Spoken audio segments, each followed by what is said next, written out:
Hola, soy Anthony Manobanda Bustos, estudiante de la Universidad Central, perteneciente al segundo semestre paralelo 2 de la Cátedra de Histología.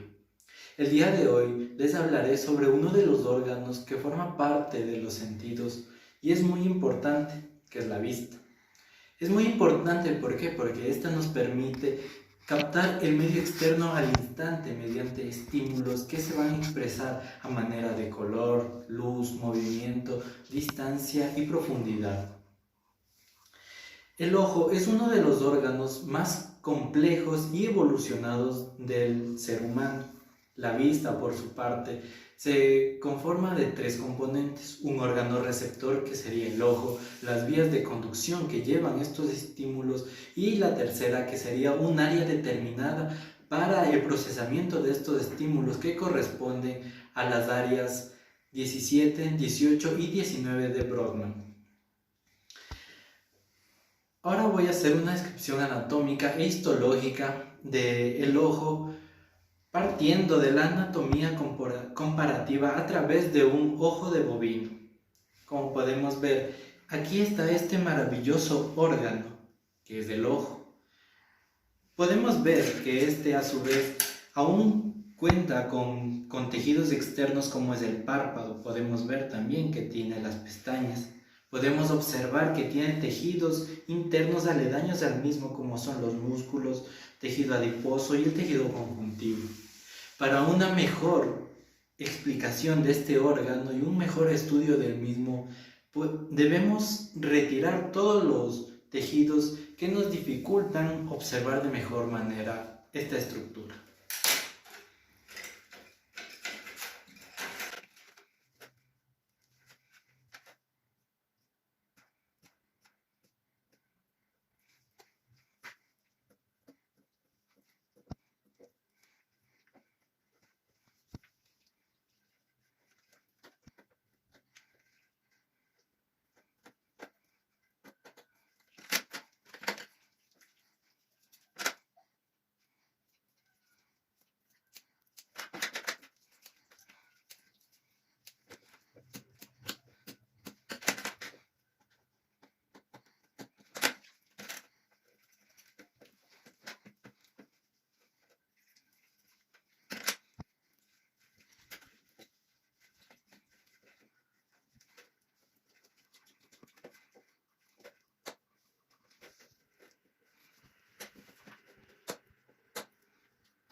Una vez que hemos retirado todos los tejidos aledaños al ojo, podemos observar que este es una estructura esférica. Anatómicamente va a presentar dos polos, un polo anterior, un polo posterior. Por su polo posterior podemos ver que sale el nervio óptico, el cual va a llevar los estímulos hacia el área cerebral que habíamos mencionado antes.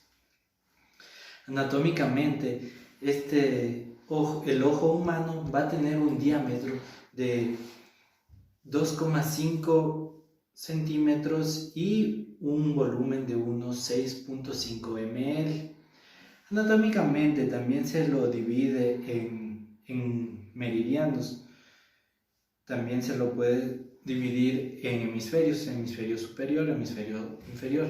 El ojo humano se lo describe como un poco aplanado desde la parte superior hacia la inferior.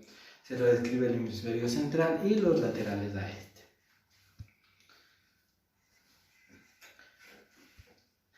Recordemos que el ojo va a tener tres capas: una capa externa fibrosa, una capa intermedia vascularizada y una capa interna que va a contener a la retina. Vamos a hablar de su capa externa. La capa externa del ojo va a corresponder a la esclera o esclerótica. Esta es una capa fibrosa que recubre al ojo en sus 5/6 partes.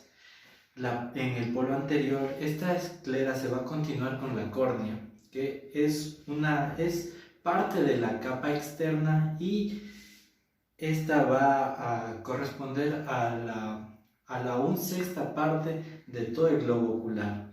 Aquí podemos observar también parte del tejido conjuntivo que se encuentra en relación con la cápsula de Tenon. Para continuar esta descripción y la descripción de las capas, vamos a realizar un corte a nivel del limbo. El limbo es este límite que separa la esclera, sustancia que es la capa fibrosa con color blanquecino, parecido a la cerámica, en donde se insertan todos los músculos rectos y oblicuos del ojo, de la córnea, que es la capa translúcida que permite el paso de la luz.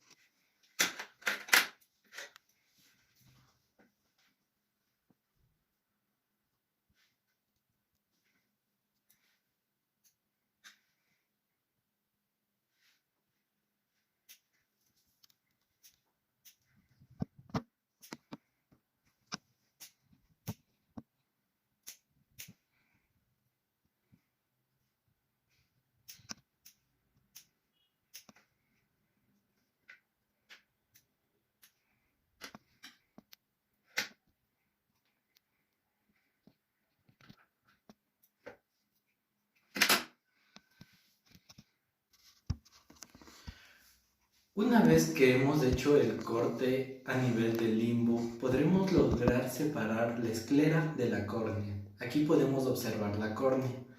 La córnea es una estructura en forma de disco que es convexo y es translúcido debido a que ésta va a permitir el paso de luz hacia la retina, lo cual, a diferencia de la esclera, esta no permite el paso de luz. A nivel del borde libre del ojo. Para continuar con nuestra descripción de las capas, debemos hacer un corte en el borde libre del ojo.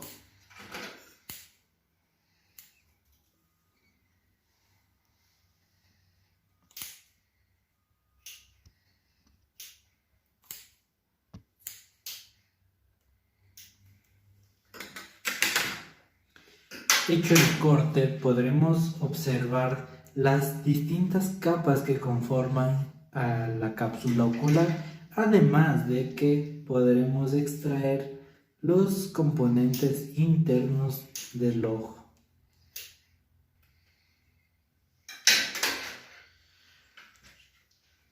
Como ya cuando hemos realizado los cortes vitrio en el borde libre del ojo y que hemos retirado cristalino, las capas del ojo, podemos separar y observar que dentro de este ojo se encuentran dos estructuras, una de aspecto gelatinoso que se llama el cuerpo vítreo y otro más pequeño que es el lente.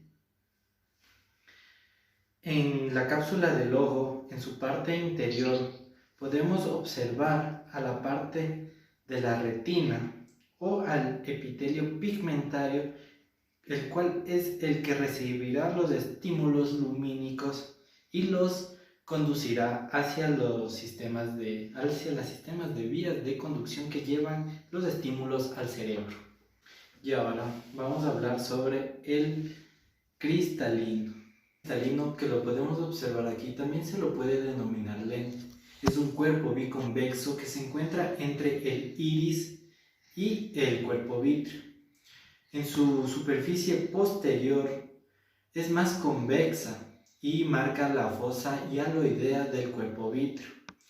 Esta estructura generalmente va a ir cambiando en sus dimensiones a medida que avanzan los años. Al nacimiento tendrá un diámetro de unos 6 milímetros. A los 15 años este diámetro aumentará a 9 milímetros, ya en una edad avanzada El diámetro puede ir de entre 9,5 milímetros a 10,5 milímetros. Y por último hablaremos del cuerpo vítreo. El cuerpo vítreo es una estructura redonda como podemos observarla. Esta se encuentra entre el cristalino y la retina que podemos observar aquí. Este cuerpo vítreo va a ocupar 4/5 partes del total del globo ocular. Es totalmente transparente y por el centro de este tiene un orificio que va a ser un remanente de la arteria hialoidea que se encuentra presente al momento en la etapa embrionaria. Este cuerpo vítreo va a estar formado en 99% de agua y también va a tener hialuro nano disuelto. Continuando con la explicación, hemos extraído toda la cápsula que envuelve al ojo. Recordemos que esta está compuesta por 3 capas, una fibrosa, una vascular y finalmente una que corresponde a la retina. Por fuera podemos observar un color más blanquecino como de cerámica. Esta es la esclerótica, que corresponde a las 5/6 partes del globo ocular. Esta esclerótica da inserción a los músculos rectos y oblicuos del ojo y sirve precisamente como una estructura que no da paso a la luz, a diferencia de la córnea que sí la da. Primero tenemos en la esclerótica la lámina epiescleral, que está hecho de tejido conectivo laxo y una abundante vascularización. Esta se va a continuar con la sustancia propia, que es avascular y tiene un gran contenido de fibras colágenas gruesas de tipo 1 y 3. Tercero tenemos la lámina fusca de la esclera, que posee menos fibras de colágeno y más fibras elásticas, y se encuentran melanocitos macrófagos. Los melanocitos tienen melanina y por eso tienen un color más opaco, de ahí su nombre, fusca. Estas 3 capas tienen fibroblastos aplanados dispersos por toda su extensión. El agujero que quedó en el sitio donde estaba la córnea, entre la córnea y la esclerótica, existe un límite denominado como el limbo, que también difiere en las características histológicas. Histológicamente, en la región del limbo podemos encontrar lo siguiente. Primero, conjuntiva, que va a recubrir la superficie externa del limbo y a la parte anterior del globo ocular. Esta se continúa con la córnea a través del epitelio. Esto es importante para mantener protegida y humectada la superficie de nuestro globo ocular. Luego tenemos la cápsula de Tenon, que está hecha por tejido conjuntivo colágeno denso. Tercero, la lámina epiescleral, de tejido conjuntivo denso sobre el estroma límbico. El estroma límbico, que está por debajo, actúa como una zona de transición entre la sustancia propia de la córnea y la esclera. Por último, tenemos el aparato de drenaje del humor acuoso, que está en la parte más profunda, que en sí se considera que es la parte periférica de la cámara anterior y que ayuda a formar el ángulo irio-corneal. Ahora vamos a ver la capa vascular. En la zona más intermedia de la cápsula identificamos la capa vascular. Esta parte corresponde al coroides, al cuerpo ciliar y al iris. La coroides está compuesta por, primero, una lámina supracoroidea que está hecha de membranas agrupadas y formadas por fibras de colágeno bastante elásticas y que están conformando una red laxa a este nivel. También existen melanocitos y gránulos de melanina que le confieren una abundante pigmentación a esta zona. Segundo, tenemos a la sustancia propia de la coroides, que es la masa principal de toda esta estructura. Tiene una abundante vascularización con arteriolas, vénulas y sobre todo venas pequeñas. Tercero, tenemos la lámina coroideo-capilar, que es una densa red de capilares de superficie con irrigación de sustancia propia y drenaje en estas mismas vénulas. Estos capilares sobre todo son de tipo fenestrado. Cuarto, tenemos la lámina basal, también llamada de Bruch, que representa el epitelio pigmentario de la retina de la lámina coroideo-capilar. Ahora vamos a revisar la estructura histológica del cuerpo ciliar. Primero tenemos una lámina supracoroidea, que es una estructura laxa que sirve como transición entre la esclera y el cuerpo ciliar. Segundo tenemos al músculo ciliar, que está compuesto por el músculo liso y sus fibras pueden estar dispuestas en 3 diferentes direcciones. Pueden ser fibras radiales, circulares y de tipo meridionales. Todas estas fibras están suspendidas por un tendón común.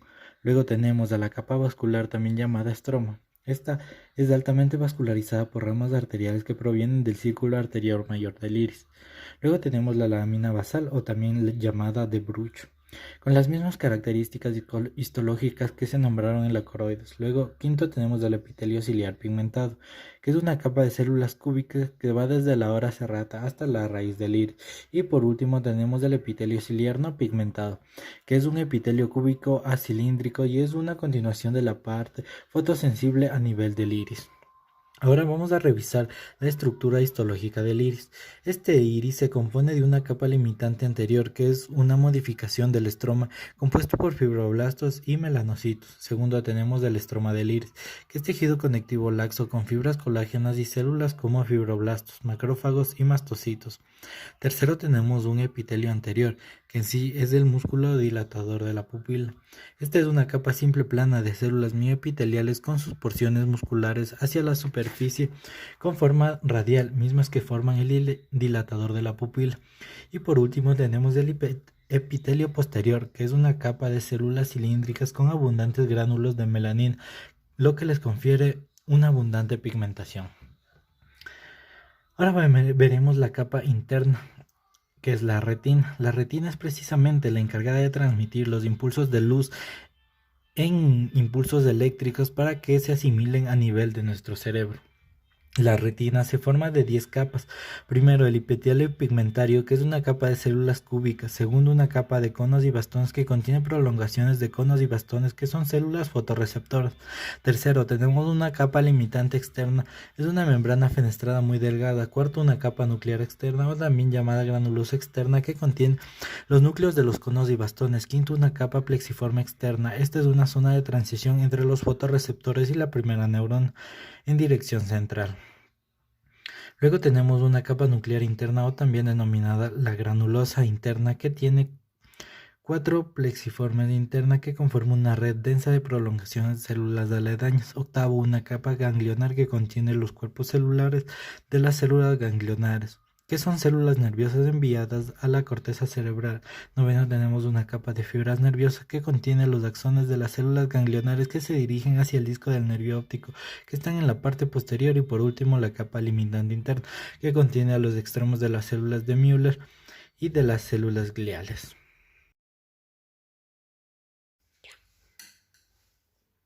Continuando con la explicación, hemos extraído toda la cápsula que envuelve al ojo. Recordemos que esta está compuesta de 3 capas, una fibrosa, una vascular intermedia y finalmente una que corresponde a la retina y que es la más profunda, que podemos verla aquí.